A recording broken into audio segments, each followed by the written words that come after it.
मैंने एक फ़ाइल बनाई है जो कि कक्षा 2 भाषा की है। आधारशिला क्रियान्वयन संदर्शिका सत्र 2023-24। यहाँ पे शिक्षक का नाम, विद्यालय का नाम, विकास खंड, जनपद। फिर यहाँ पे शिक्षण प्रक्रिया में हम क्या करेंगे, हर सप्ताह की शुरुआत में क्या करेंगे, हर दिन की शुरुआत में क्या करेंगे, दिवस 6 में क्या करेंगे, हर दिन के अंत में क्या करेंगे। सप्ताह की शुरुआत में हमें क्या करना है, साप्ताहिक शिक्षण योजना के उद्देश्य को संदर्शिका के पेज नंबर 11 से 150 में पढ़ना है। शिक्षण योजना में दी गई गतिविधि से संबंधित शिक्षण सामग्री को पहले से तैयार रखना है। हर दिन में क्या करना है, कक्षा में जाने से पूर्व शिक्षण योजना या गतिविधि के अनुसार पहले से तैयारी कर लें। शिक्षण दिवस की आवश्यकता शिक्षण सामग्री एवं संदर्शिका अन्य शिक्षण अधिगम सामग्री को लेकर जाएं। 6 में क्या करना है, साप्ताहिक आकलन मैंने सीख लिया के द्वारा प्रत्येक बच्चे की प्रगति को समझें और कठिनाई को चिन्हित करें। आगामी सप्ताह की रेमेडियल कार्य योजना को इस जानकारी के आधार पर बनाएं। हर दिन क्या करना, बच्चों की कार्य पुस्तिका चेक करना है, ट्रैकर को बच्चों के द्वारा भरवाना है और दैनिक कार्य पूरा होने पर वार्षिक सप्ताह ट्रैकर भरना है।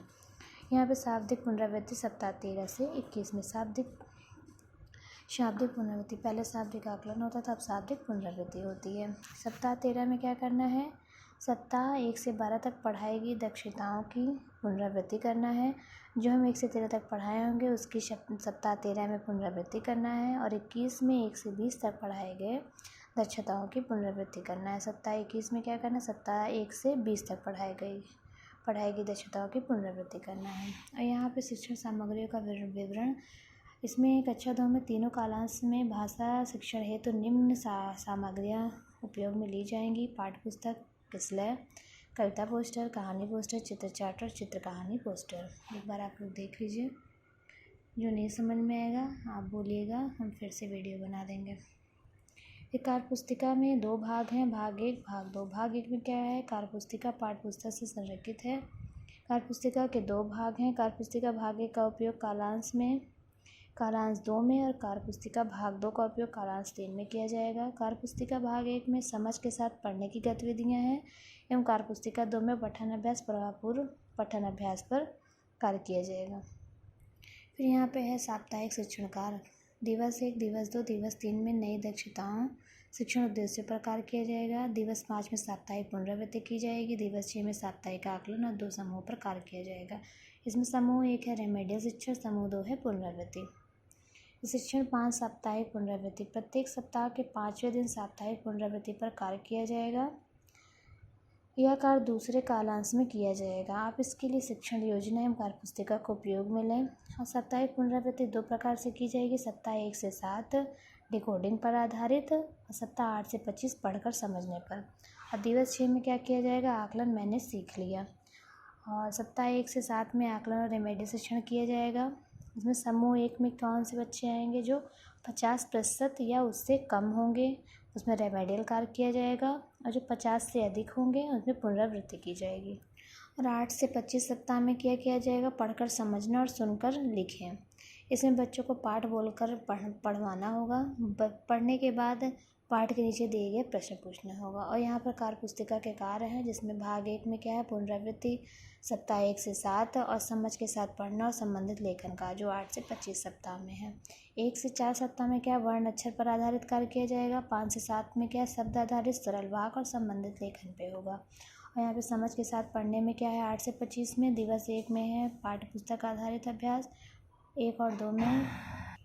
दिवस 3 में है पाठ्य पुस्तक थीम पर आधारित। दिवस 4 में है दिवस 3 पाठ आधारित और पाठ्य पुस्तक अभ्यास कार्य है। 5 में है चारों दिवस पर आधारित पुनरावृत्ति। 6 में है साप्ताहिक आकलन किया जाएगा। दिवस 2 में, भाग 2 में क्या है, पठन अभ्यास 1 से 7 और प्रभावपूर्ण पठन क्या है, 8 से 25। यहाँ मैंने अपने लिए लिख लिया है प्रभावपूर्ण पठन के आभास का तरीका। हम बच्चों को प्रभावपूर्ण कैसे पढ़ाएं। मोबाइल में 1 मिनट का टाइमर लगाकर अपने पास मोबाइल, पेंसिल, रबड़ और कार्य पुस्तिका की एक प्रति रख लें। बच्चों को अपनी प्रति से उस सप्ताह के पाठ में से किसी एक पाठ को इंगित करते हुए पढ़ने को कहें। रिकॉर्ड करने के लिए बच्चों की कार्य पुस्तिका अपने पास रखें और उसके द्वारा पढ़े गए सही और गलत शब्दों को गौर से सुने। एक गलत शब्द पढ़ने पर उनके नीचे लाइन खींच दें। यदि दोबारा इस शब्द को सही पढ़ लेता है तो उसे सही मानकर लाइन को मिटा दें। मिनट समाप्त होते ही शब्द के बाद ब्रैकेट का निशान लगा दें। इस निशान तक सही पढ़े गए शब्दों को गिनकर बॉक्स में लिखें। फिर अन्य बच्चों को बुलाए गए और यही प्रक्रिया उसके साथ दोहराएं। ये इस तरह आपको कार्य पुस्तिका की बुक में पीछे मिल जाएगा। स्तर 1 में हमको लिखना है एक ही भी शब्द सही नहीं पढ़ा गया है, अधिकतम 5 शब्द सही पढ़े गए। स्तर 2 में है वर्ण अक्षर को जोड़ जोड़ कर शब्द पढ़े गए। स्तर 3 में है शब्द दर शब्द पढ़ा गया हो और वाक्यों पर ध्यान नहीं दिया गया हो। स्तर 4 में है वाक्यों को वाक्य की तरह पढ़ा गया हो। यह प्रक्रिया शिक्षक सप्ताह 8 से 25 में दिवस 1 से 4 तक किया जाएगा। यह प्रतिदिन किया जाएगा, 25% बच्चों के साथ किया जाएगा। यह मैंने अपने जुलाई के बच्चे कितने निपुण थे मैंने ये लिख लिया है। मैं क्लास 2 और 3 की टीचर हूँ। उसके बाद ये माह अगस्त का लिख लिया है, कितने बच्चे अभी निपुण हुए हैं और अभी कौन से बच्चे मेरे पुनरावृत्ति कार्य के लिए हैं, कौन से बच्चे मेरे रेमेडियल के लिए हैं, यहाँ लिख लिया है। इसके बाद मैंने यहाँ पे साप्ताहिक आकलन टैकर भाषा का ये प्रिंट आउट करवा लिया है। अभी हम लोगों के यहाँ बुक नहीं आई है तो इसलिए मैंने इसको प्रिंट आउट करवा लिया है। ये सारा है, तो 25 सप्ताह का है। फिर मैंने 25 सप्ताह का इसको पूरा प्रिंट आउट करके निकलवा लिया है। और यहाँ पे क्या लिखा गया है, सप्ताह आकलन टैकर भरने के निर्देश से कैसे भरा जाएगा। इस टैकर में शिक्षक द्वारा सभी बच्चों की प्रगति साप्ताहिक रूप से भरी जाएगी। इसको सप्ताह में भरना है। 3 कालांश का शिक्षण योजना को ध्यान में रखते हुए प्रत्येक सप्ताह में 3 दक्षताएँ दी गई हैं। यहाँ पे देखिए 3 दक्षताएँ दी गई हैं।